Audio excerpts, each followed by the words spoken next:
शिंदेचे मंत्री संदीपान भुमरेंनी जोरदार शक्ती प्रदर्शन करत उमेदवारी अर्ज दाखल केला आणि यावेळी नो खैरे ओनली भुमरे म्हणत शिंदेंनी उद्धव ठाकरेंनाही डिवचलंय। पाहूया।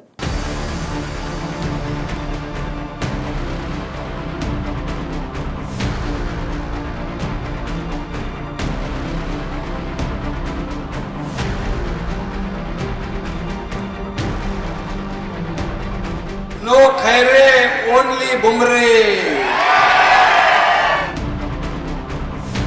छत्रपती संभाजीनगरमधून शिंदेचे मंत्री संदीपान भुमरेंनी जोरदार शक्ती प्रदर्शन करत उमेदवारी अर्ज दाखल केला।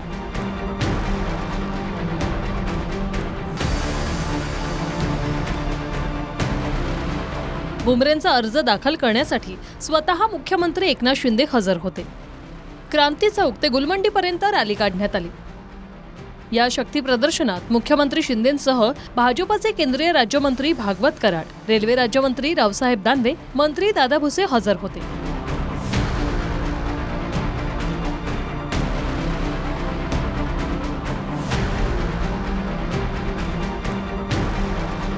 भुमरेंचा थेट सामना ठाकरेंच्या शिवसेनेचे चंद्रकांत खैरे आणि एमआयएमचे विद्यमान खासदार इम्तियाज जलील यांच्याशी आहे।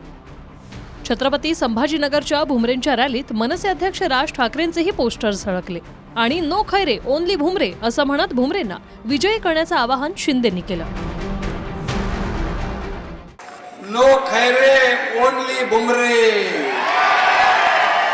एकच मामा एकच मामा। आज इथल्या जनतेने नेहमी शिवसेनेवर प्रेम केलेला आहे। गेल्या वेळी थोडी गडबड झाली, परंतु यावेळेस दोघांच्या भांडणात तिसऱ्याचा लाभ नाही, आपल्या धनुष्यबाणालाच लाभ होणार। ही निवडणूक आपल्या देशाच्या विकासाची आहे, या देशाच्या प्रगतीची आहे आणि आदरणीय प्रधानमंत्री नरेंद्र मोदी यांना तिसऱ्यांदा प्रधानमंत्री बनवण्याची आहे। मैदानात या म्हणा आता तुम्ही, मग पाहू। उद्धव बाळासाहेब ठाकरे यांच्यावरती सुद्धा आज मोठी टीका केलेली आहे। त्या ठिकाणी हे सांगतो त्यांना, अहो तुम्ही कोणामुळे मोठे झाले, तुम्हाला कोणामुळे त्या ठिकाणी हे दोन्ही तीन खाते मिळाले, समृद्धीचं, त्याच्यानंतर मग बाकी अजून नगरविकासाचं खातं कोणामुळे मिळालं, त्यांना तर तुम्ही मान द्या ना। तुम्ही अशा पद्धतीने त्या ठिकाणी फक्त त्यांच्यावर टीका करू लागले, त्यांच्यामुळे तर तुम्ही सधन झाले, समृद्ध झाले। इतकं समृद्ध झाल्यानंतर सुद्धा तुम्ही त्यांच्यावर टीका करता, हे बरोबर नाही। तर पुण्यातून भाजपचे उमेदवार मुरलीधर मोहोळ यांनीही उमेदवारी अर्ज भरला। शिरूरमधून अजित पवार गटाचे उमेदवार शिवाजीराव आढळराव पाटलांनी उमेदवारी अर्ज भरला। अजित पवारांच्या उपस्थितीत आढळरावांनी शक्ती प्रदर्शन केलं। रावेरमधून रक्षा खडसेंनी अर्ज दाखल केला। जळगावातून भाजपच्या उमेदवार स्मिता वाघ यांनी उमेदवारी अर्ज दाखल केला। रक्षा खडसे आणि स्मिता वाघ यांचा अर्ज दाखल करण्यासाठी उपमुख्यमंत्री देवेंद्र फडणवीस आणि मंत्री गिरीश महाजन हजर होते। जळगावातून स्मिता वाघ यांची लढत शरद पवारांच्या राष्ट्रवादीचे उमेदवार श्रीराम पाटील, तर रावेरमधून रक्षा खडसेंचा सामना ठाकरेंच्या शिवसेनेचे उमेदवार करण पवारांशी आहे। रॅलीनंतर झालेल्या सभेतून फडणवीसांनी विरोधकांवर बोचरी टीका केली। विरोधकांची विचार करण्याची अवकात ग्रामपंचायती एवढीच आहे, अशी टीका फडणवीसांनी केली। आमच्या विरोधकांना असं वाटतं की ग्रामपंचायतची निवडणूक चालली आहे, त्यांना कल्पनाच नाहीये, त्यांचा विचार करण्याची स्थिती, शब्द चांगला नाही पण त्यांची अवकातच तेवढी आहे। त्यामुळे ग्रामपंचायतच्या निवडणुकीसारखं ते बोलतात। मी त्यांना सांगू इच्छितो आणि तुम्ही पण लक्षात घ्या, ही ग्रामपंचायतची निवडणूक नाही।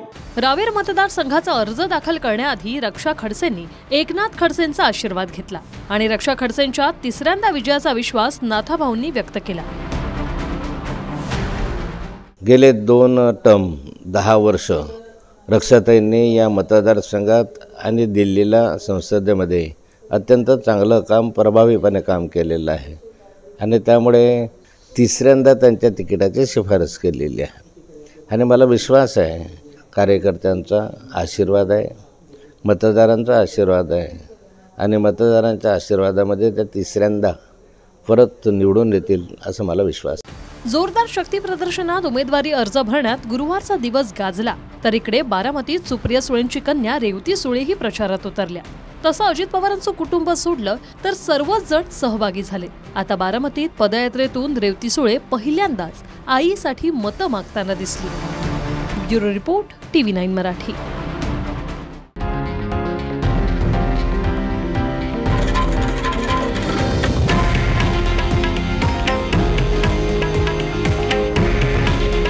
हे आहे देशातील नंबर 1 न्यूज नेटवर्क आणि आपण पाहत आहात TV9 मराठी. काळजी तुमची, हित महाराष्ट्राचं.